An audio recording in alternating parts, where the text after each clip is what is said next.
Hello there, YouTube. Devin here again. Back to a more classics video setting for you guys. I know a lot of you guys will probably be fairly happy with this, but this one is actually on a video that's been a long run in the kind of doing here, and that would be on jungle boots. Now what you see here is a Vietnam pair of jungle boots. It's not actually made during Vietnam, but the design did not change at all from these ones to the ones that were made in Vietnam. These ones were actually made in 82, as you can see there, in September of 19... I'll get closer for you there. September of 1982. They are spike protective, and these ones were made by, as you can see by the stamp on the sole there, Row Search, which was a very large supplier of combat boots, both during Vietnam and after. These are a later third pattern style that you could tell they have the nylon reinforcements. They do not have the little cinch in the leather back here. Very early Vietnam dated jungle boots. Like, one way easily to tell if they're genuine or not, right off the bat, is if they have a little stitch back here on the bottom portion of the heel, because they only made those basically during the early stages of Vietnam. They didn't make them towards the end, so like post late 60s into the 70s and 80s, they all would have been this style. They're made out of a black leather. They have a vulcanized rubber Panama type outsole. The Panama outsole was developed during World War II for tropical boots, but were never fielded in time. The very first jungle boots to be issued in Vietnam would have actually been something along this style to the French. These are actually Portuguese examples, but this is basically a direct copy with some color differences between the French ones, and they have a direct molded kind of heavy chunky outsole, just like the American ones do. Canvas uppers, shorter. Some of the French ones were taller and they had kind of gaiters. They were like an M43 style boot, but a lot of what you see soldiers wearing are this ankle style. And this is probably the first jungle boot that would have made its way into Vietnam with the French at the time, known as Indochina.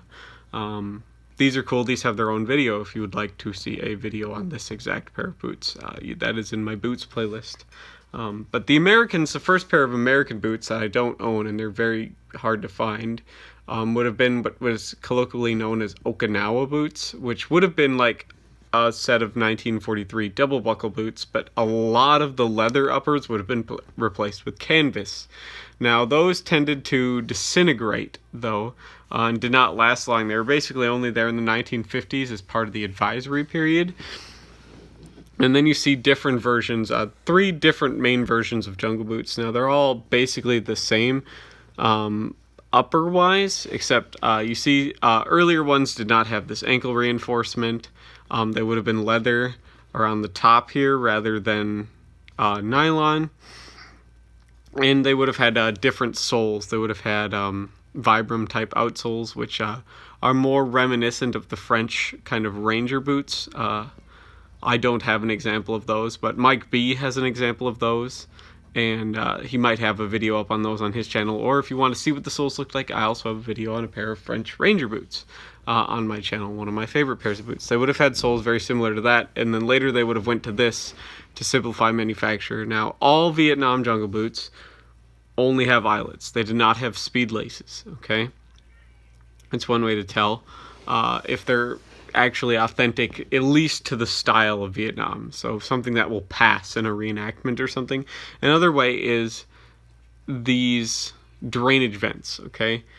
They're not mesh like on later American style boots. Like, the US still issues jungle boots to this day. They're just in tan rather than black and green like this, and they're made out of, the uppers are 100% nylon rather than canvas and nylon, but they all have mesh eyelets, okay? Vietnam dated ones will never have mesh eyelets. That wasn't something that came out until the late 90s, early 2000s. You don't see mesh eyelets in these jungle boots. These would have all had these kind of perforated plate type drainage ports. So they also run incredibly large to size. All right, I wear about a 10 3/4 and wide, and a 9 wide is what fits me the best as far as jungle boots go. Modern reproductions will probably fit better. than actual authentic ones. So just so you know, if you're looking for a pair.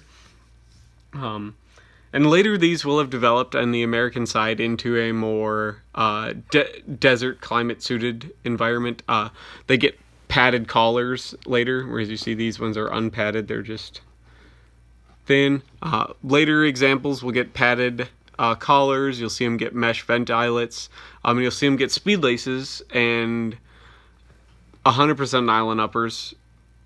But other than that, the design has stayed basically the same, other than aesthetic changes and some mild creature comforts. They're basically have stayed the same boot. They still make them today, and they're excellent boots once you get them broken in and well worn and stuff like that. They're very comfortable, but that break-in period time can be a little bit aggressive because these don't have any padding at all. You're literally just walking on leather and canvas. You don't have any padding or anything at all. So these boots were known to develop a lot of hot spots until you broke them in and stuff like that. Now, a lot of people say just get them soaking wet and walk them dry.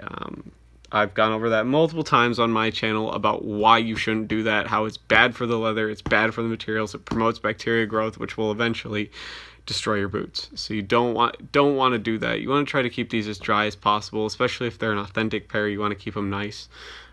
For the most part, unless you don't care and just want to beat the crap out of them, and ruin a piece of history. I'm not going to tell you guys how to live your life, basically.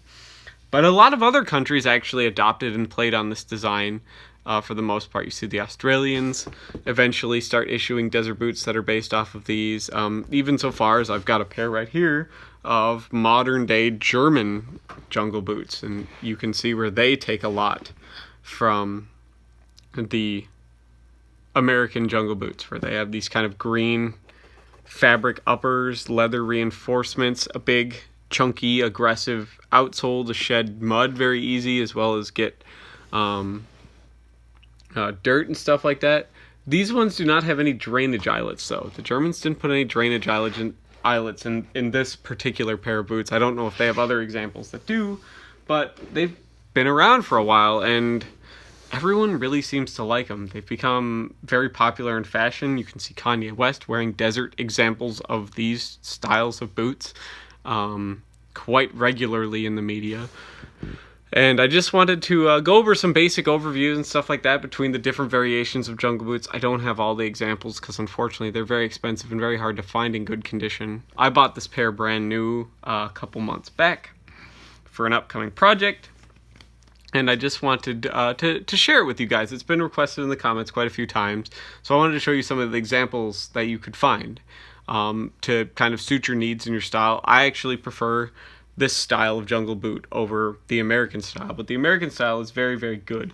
And a lot of people really like them. And I see why. So if you can get yourself a pair, by all means get yourself a pair. If I missed anything in the comments, by all means leave me a comment. Leave me any questions or anything like that. I appreciate you all very much for everything you do, getting my views, getting the channel out there and everything. I'm trying so hard to be a better creator, but my time schedule just isn't really working up with that. So I appreciate all you guys sticking with me, and I do my best even when I'm not making videos to answer your questions and comments and stuff like that. So thank you so much for watching. There's a lot of big stuff in the works. So for all you guys that stick it out and all you guys that really enjoy my stuff, there's going to be a lot of big stuff coming out here soon, hopefully in the next couple months. But thank you so much for watching, and I'll see you guys in the next video. Bye.